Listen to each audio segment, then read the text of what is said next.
One second.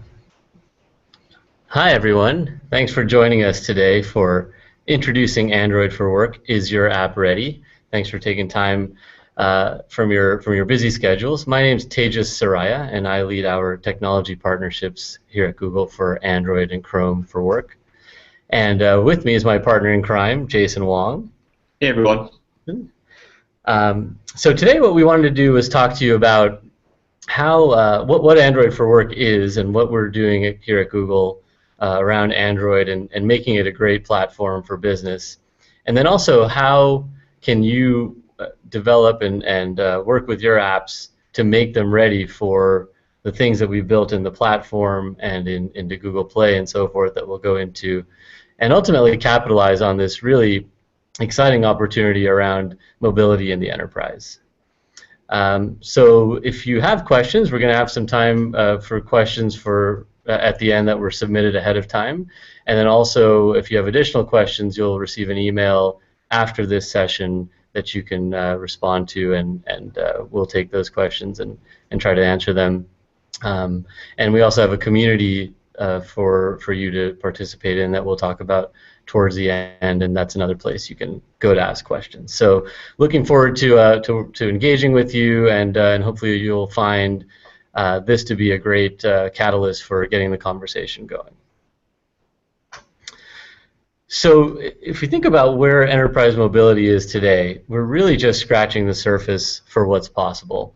And primarily the devices that are used in business tend to be around what we think of as kind of traditional business mobility. So this is mainly folks, probably sitting behind a desk that are using mobile as a companion to their desktop experience, or using it mainly for email, calendar, productivity tools, and so forth. And that's great and that's important, but ultimately we feel like mobile could mean so much more for businesses, and we think the time is right for this to happen. And we also believe that Android is uniquely set up to be able to help customers and help you take advantage of that opportunity. And so Android, with the broad range of device types, form factors, price points, etc., we think can address a much more diverse set of use cases for business mobility than really what's happening today. And also the global footprint of Android, we feel, is especially as you think about your customers and how their businesses are globalizing, Android can be a platform that can reach all different parts of the globe. And so we're really excited about the potential here. So kind of if you look at over time where we see this mobility landscape going, we're in this traditional mobility kind of area, and we're starting to see more of a bring your own device model where the mobile landscape and the use of mobile is expanding to a broader set of workers in the workforce. And so again, if you think about the billion-plus Android devices that are out there, many of those are going into the workplace and they're not being used for work. So one of the things we want to do is enable ways for those devices to become productive and useful tools for people to get their jobs done. But then if you kind of take it even further, there's opportunities for mobile devices to actually serve kind of special purposes within business processes across different types of companies. And so these single-use devices are a really interesting area where you started to see this a little bit, where you walk up to a cash register and it's not a cash register anymore, it's a tablet, and that sort of thing. And so Android, again, with the diversity that the ecosystem offers, we think is really well positioned to help your customers and you deliver those types of experiences. And then kind of the reality over time, we believe, will be that while today probably only 20% or so of workers actually have mobile devices, really there's no reason why 100% of workers shouldn't be able to have mobile as a tool, and ultimately it'll become the de facto kind of mechanism for them for those folks to interact with technology. And so when you think of kind of mobilizing the entire workforce, again, there's a huge opportunity for that in the coming years. And then finally, when you think of, these don't have to actually be smartphones and tablets. Really, everything is going to start talking to everything, right? The Internet of Things is sort of the buzzword today, but the reality is that Android And what we're doing here at Google is to make sure Android is a great platform for all different types of devices. And ultimately, if you're building with that in mind today, you'll be well positioned for that in the future. Next slide, please. So the challenge we face right now, though, and the reality is that for us at Android, there are things we need to do in the platform that make it something that businesses feel confident about adopting. There have been barriers to adoption that we need to address, and we realize that. And this is really what Android for Work is all about. What we've been working hard on is how do we make Android the best platform for business. And so if you look at kind of, I think, a snapshot of what the end user sentiment is actually really positive. There's lots of people out there who want to use their Android devices for work, but they simply can't because of things that are limiting them. And so we feel that if we remove those barriers that are holding those devices back, then that's a great opportunity and ultimately gives users what they want. And so we're investing on multiple fronts. And this really boils down to three key areas. So the first is the things we're doing in the platform and at the operating system level. So starting in Android Lollipop, we introduced a number of features that improve the manageability of Android devices, that improve the user experience when using the device in a work context. And Jason will talk to you more about what some of those specific features are and how you can incorporate those into your apps. But really, what it is it's us focusing on at the platform level. What are the things we can do to make sure that Android is a great device for business use, both from an IT standpoint as well as an end user standpoint. The second key area is around application delivery.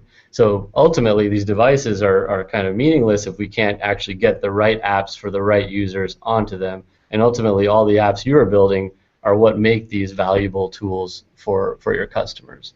And so what we've done is we've taken the Google Play infrastructure and we've layered on top of it the control mechanisms to do things like curating apps and deploying apps over the air to devices and managing them. So we've built a lot of those hooks and those pipes to make it easier for apps to get on the devices and for users to become productive with them. And then the third area is really around just the message, and both from a perspective of education we need to do about why Android is a great platform, how it's secure, all the things we do to make Android a business-grade, enterprise-grade platform, and communicating that to primarily to IT professionals that, frankly, there's a lot of misinformation about that we need to address. But then also, how do we inspire our customers to actually think about mobile in different ways? How do we get them collectively? How do we help them see the potential for what mobile can do in their businesses? And so we're thinking about that a lot and how we communicate that into the market. So what we're focused on really is, when you think of kind of devices in business, that's a really broad set, and so we've narrowed it down a little bit to make it something that we feel we can really influence and help our customers do to be successful, and ultimately your customers be successful. And that's by focusing on the managed mobile device opportunity. And so if you look today, there's about 160 million managed mobile devices out there, and this is growing at about 40% year over year overall. But if you look at the share of Android in that, it's not where we want it to be. It's certainly not reflective of the overall Android user base. And so it's about somewhere between 25 and 30%, depending on where you look. And so we realize that this is a huge opportunity area for us to try to move forward. And we think that with the things we've done with Android for Work and the pillars I just mentioned, where we're investing, we feel that we can move that more into balance. And so kind of if you look over the next few years, we believe that about another incremental 150 million Android devices will be coming into the workplace in this managed mode. And that'll bring the kind of the mix between Android and other platforms roughly into into balance, which we feel is more realistic. And so if you think of that, then over the next few years, the Android growth in this segment is going to outpace the overall growth. It will be growing about 70% year over year. So just a tremendous opportunity to capitalize on. But then finally, I think what's really interesting for us is that with Android, we feel that we can actually grow the overall pie, help customers do more with mobile. And that's where it becomes really exciting. And if you look at kind of as the pie grows, we feel that an outsized portion of that will actually be Android devices for a variety of reasons. And when you think of that overall pie, what it'll look like in just a few years, we're talking about hundreds of millions of more devices, Android devices, that'll be coming into the workplace in this managed model.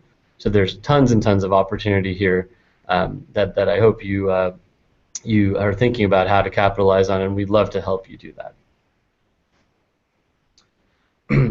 So, with Android, what's interesting, it's been fun, really fun for me working on Android, which is that Android at Google is all about the ecosystem. And how do we uplift our ecosystem to make them successful on the platform?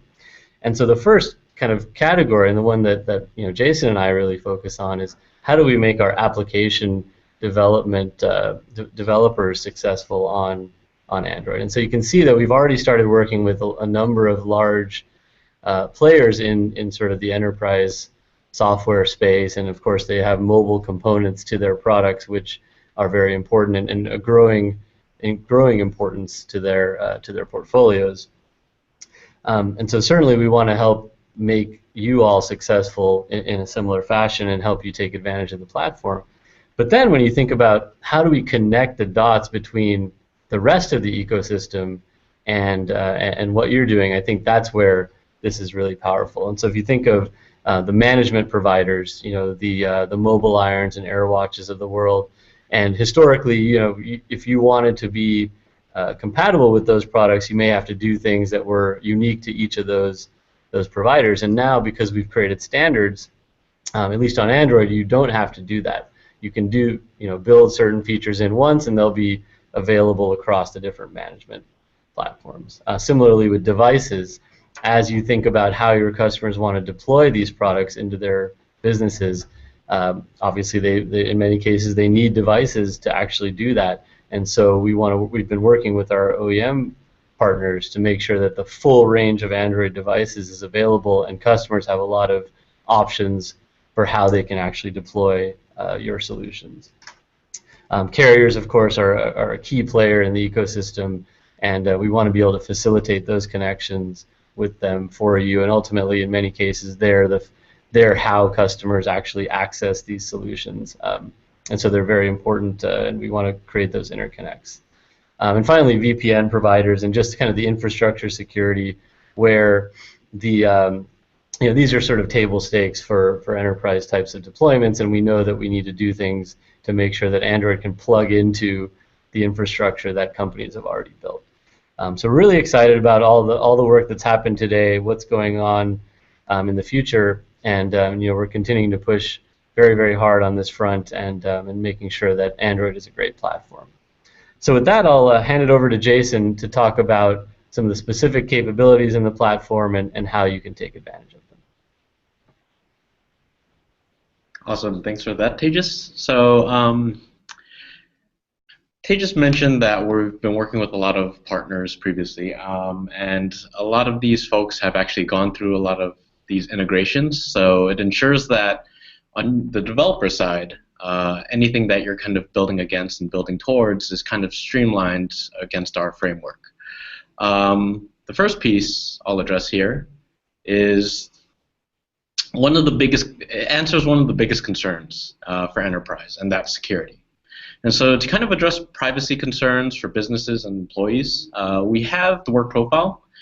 It's an extension of Lollipop's encryption for multi-user support. And basically, IT admins can manage the work profile through an EMM solution without touching or affecting a personal profile on the device.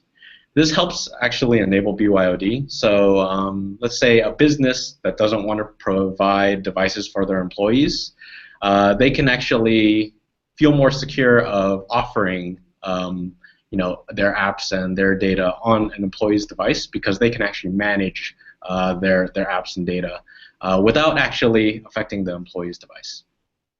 If you actually take a look at the picture of the Android device here, you actually see that the work apps are actually identified by the little orange briefcase icons, and they actually sit alongside the personal apps on the device, so all the ones at the bottom there. And for the user experience, this is really great because you can bounce back and forth between your personal apps and your work apps, and however they're kept completely separate. So even though they do sit side by side, you're not transferring data between both profiles. You're not transferring data between your personal apps and your work apps, and nothing's crossing between those bounds. So this keeps businesses and IT admins happy, since they don't have to worry about their data being lost to someone's personal accounts or personal profiles, and vice versa. It keeps employees like me happy, since I don't have to worry about IT admins accessing my personal information. I mean, we trust our IT admins, and it's, they say they don't look at our stuff, but it's great to have that peace of mind. And I also don't have to carry two devices when I have this. So my work device, my personal device, they're actually within the same device with the work profile. So some of you are probably thinking, what about users who aren't using devices with Lollipop, or that aren't on Lollipop, or devices that don't support the work profile, since I did mention that this was introduced with Lollipop? So we do have an answer for that. It's called the Android for Work app. And this is actually to create the same user experience as the work profile. So the work apps are identified by the briefcase icons. They sit side by side, your personal apps on the device. And just like the work profile, these are also managed by IT. They're separate from your personal apps. But there are some additional considerations to be taken by developers, just because of the nature of the devices that came prior to Lollipop. So I'll bring this up again a little bit later, but I just wanted to hit upon that. Another great feature with work profiles is the work managed device, and this is probably more in line with what you see today when a business actually provides a mobile device for an employee. So the work managed device, you can think of it like the only profile on the device is the work profile. So it's work managed, and there isn't a personal profile on this device itself. Because of that, there actually isn't a need to identify the work versus personal apps, so you don't actually have to see the briefcase icon on the apps themselves. But employees will know that since their IT admins or their business provided them the device, the whole thing is being managed. Since the whole thing is actually being managed, so not just the profile, the device itself, it actually enables a lot of other things at the device level, such as NFC-based provisioning. So setting up a master device with an account that you would actually like to provision across all your employees. Like, let's say if you have a set of apps that you wanted all your employees to have, rather than having to go in and manually provision them and enroll all the devices, you can now NFC bump them and set them up very quickly. So operationally, this is really efficient, and there's also a lot of other things that you can do with device level policies and things like that through EMMs. That also helps to enable single-use mode. So these corporate liable devices are actually the intent of a single-purpose device would be to basically run either one app or maybe like a few apps, but not really have the whole or full Android experience. So you're probably not going to see kind of the desktop environment of Android with a single-use device. You're going to probably live within an app. Some examples of this would probably be cash registers that are running point-of-sale apps.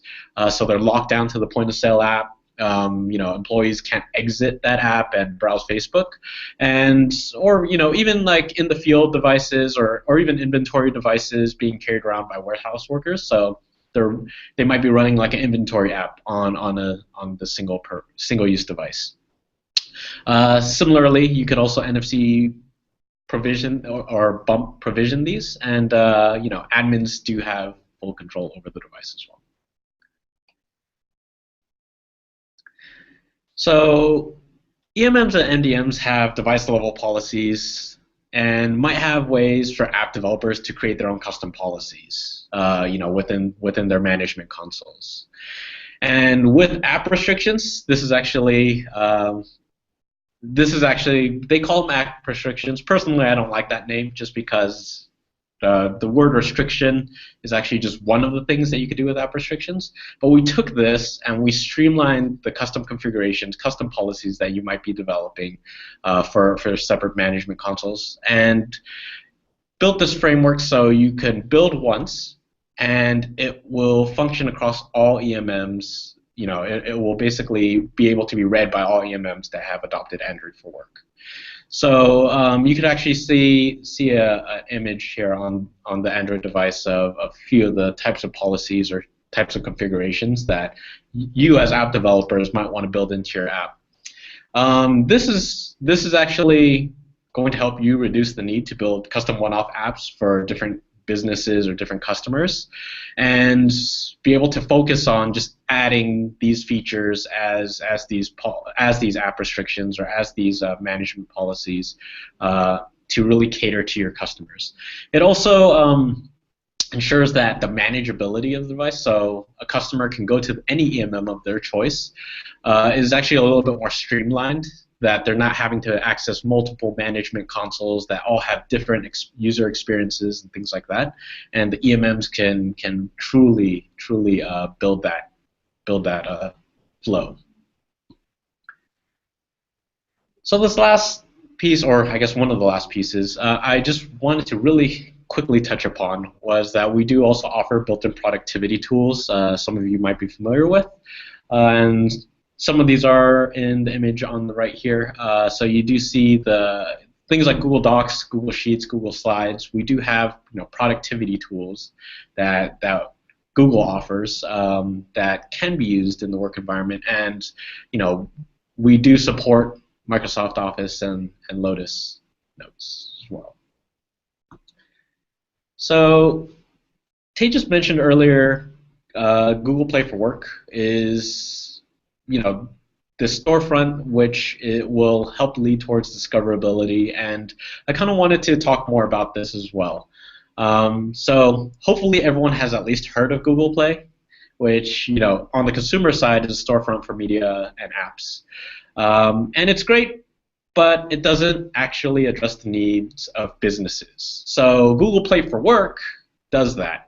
Offers things such as bulk purchasing. EMMs are actually hooked in, so they can whitelist and blacklist and force install apps from Google Play for Work, and it also curates this discoverability of work apps. So rather than IT admins or businesses going to the consumer version of Google Play, they're going to go to Google Play for Work, and this is where they can discover apps and enable those for their employees. So with the EMMs, they've basically built this as well as the app provisioning piece, or storefront into their solutions as well, and it helps to kind of enable and streamline that flow. So EMMs can essentially, through an EMM product, the IT admin would enter this interface that you actually see on the right side here, the desktop interface of seeing what the Google Play for Work storefront looks like. On the mobile device, that is actually what a worker would see. So you can see that these might be the apps that are whitelisted within this group specifically that they've enabled for Google Play for Work access.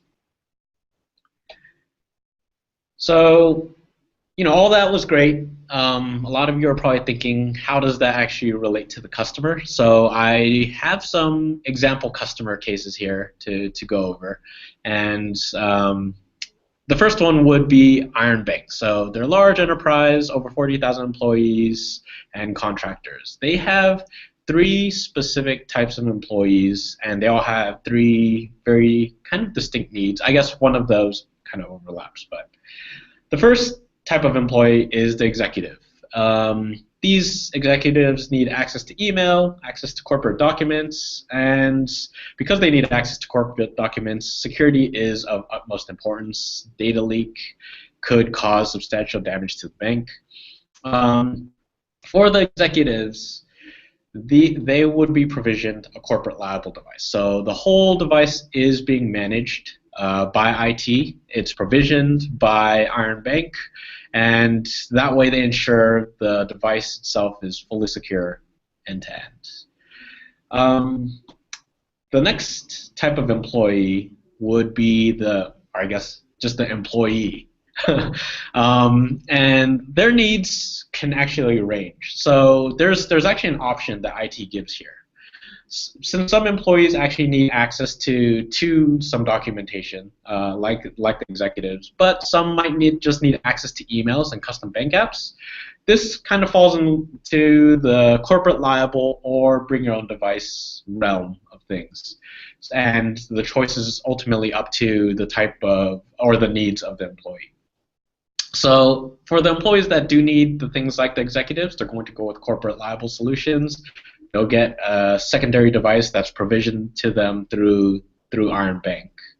However, for those other ones that only need access to email and maybe a few of the less sensitive banking apps, they can actually use the work profile or enable the work profile on their device to essentially have one single device and not have to carry around the corporate liable device. It also enables more employees to have access to their apps on mobile devices if Iron Bank doesn't actually want to provision these to all of these employees. So the last ones would be the contractors. These folks just need access to email. They don't need access to any of the banking apps. And Iron Bank actually, traditionally, maybe they wouldn't have provided any devices at all. But with Android 4, with the work profile and everything that it enables, is now they can enable BYOD. So contractors can now get access to their work email and enable everything through the BYOD solutions. This just kind of talks more about the enablement of those BYOD users who might never have had the ability to access their devices in the past. So the next example customer that I have here is Crystal Healthcare. It's almost similar. It's a little similar to Iron Bank. They do have quite a few doctors and nurses and quite a few patients' needs as well. So I'll actually go ahead and address kind of like what the customer, or I guess in this case the patient, might experience with these types of devices. So patients' needs. They need access to information such as meal times, visiting hours. Traditionally, maybe this would be posted on a sign somewhere, a paper sign, some physical and tangible sign, or piece of content.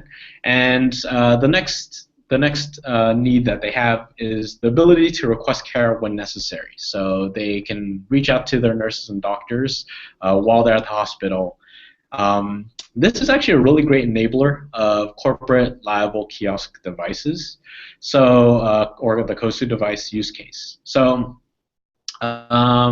these devices can all be remotely managed and monitored by IT from a central location. IT has basically bump provisioned all these types of devices, and so around the hospital you might have kiosks now, digital kiosks that host the information, such as the mealtime and visiting hours and things like that.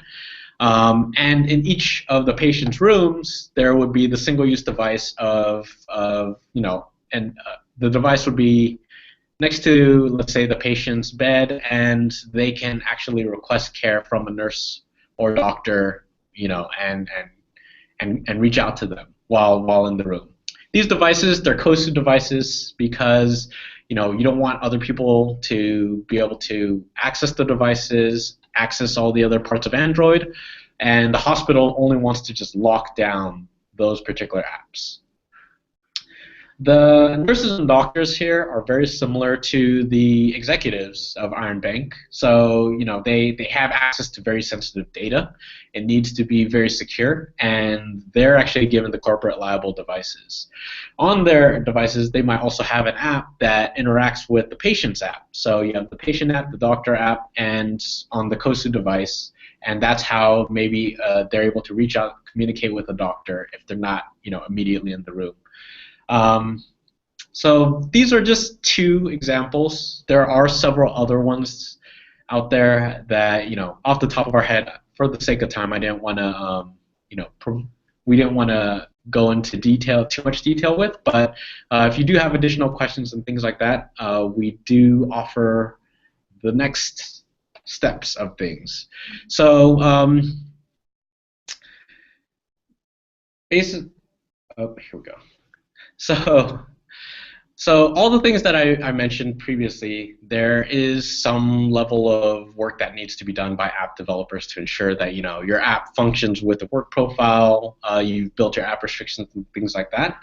And we've kind of broken this apart because we do know that when dedicating resources and development cycles towards implementing these type of features into your app, you would want to be sure that you have the allotted time frames for this. For our developers, we actually to even be functioning within the work profile, there are definitely optimizations and integrations that need to be done. The level of effort for this, though, is actually relatively small. So we do have a lot of developer documentation. We do have a developer community, which I'll talk about right after this, to basically guide and ensure that your apps function within the work profile.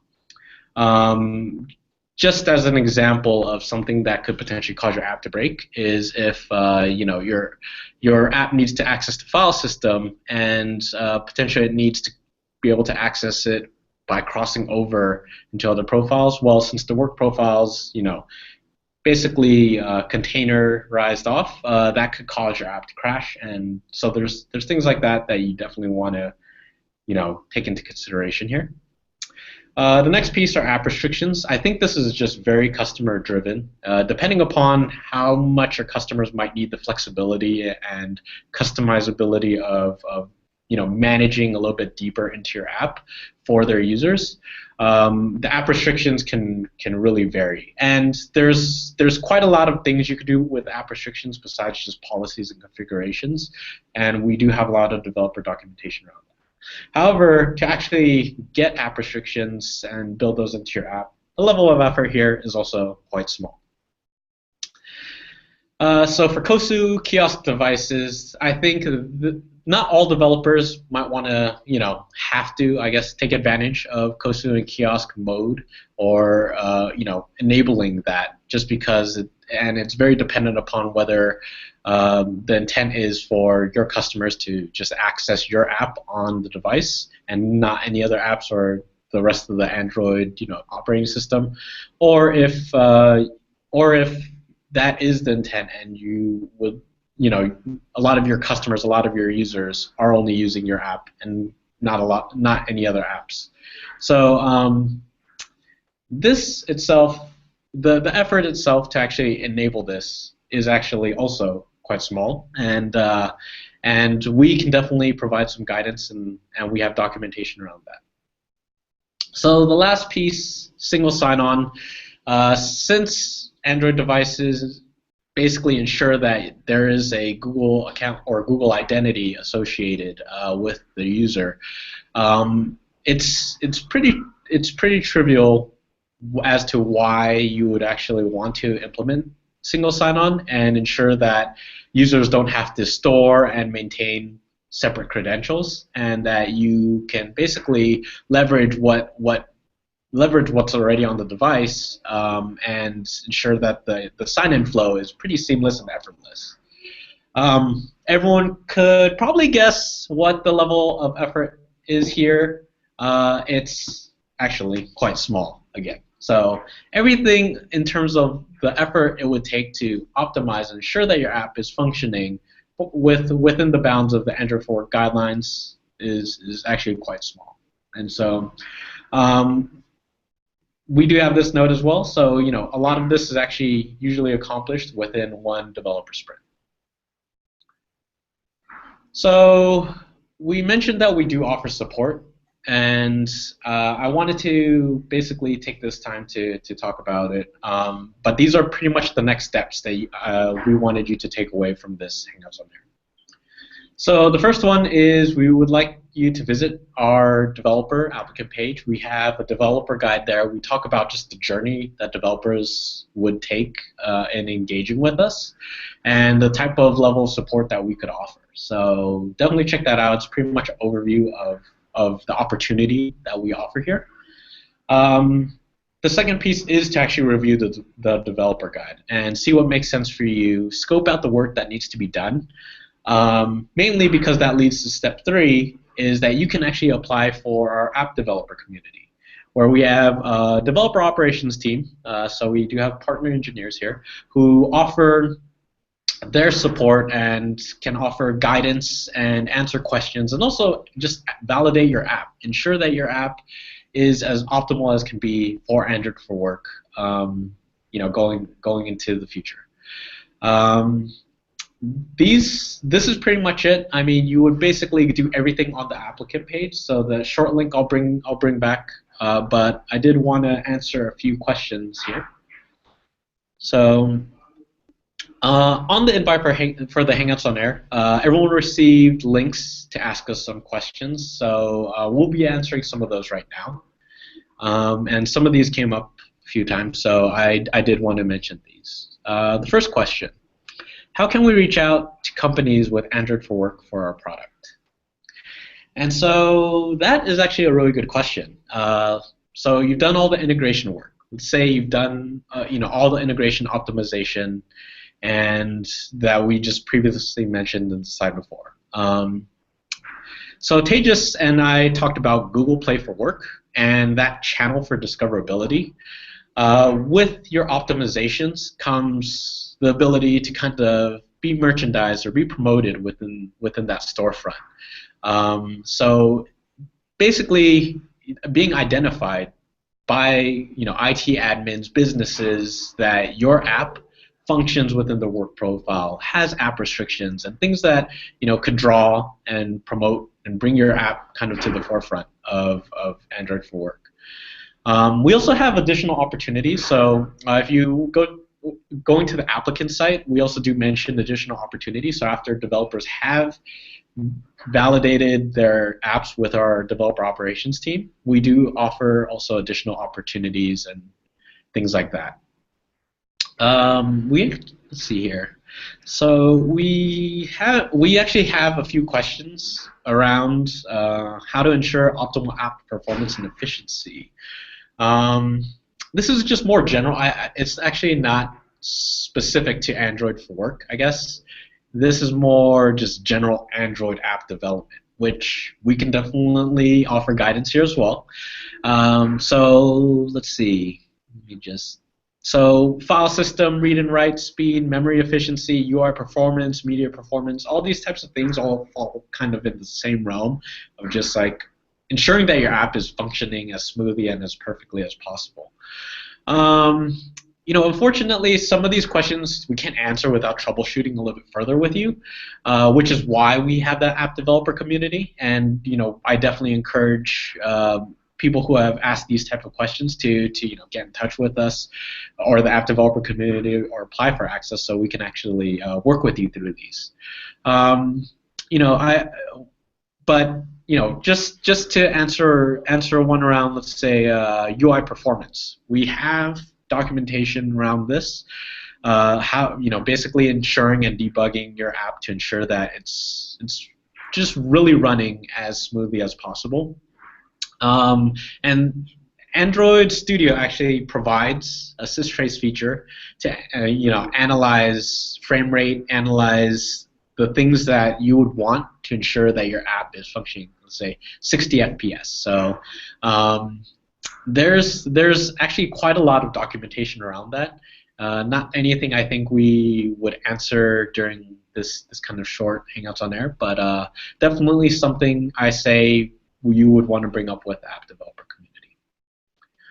Have another question here. Can you explain the best way to set up a Prosper test environment for real-world testing of the Android fork ecosystem?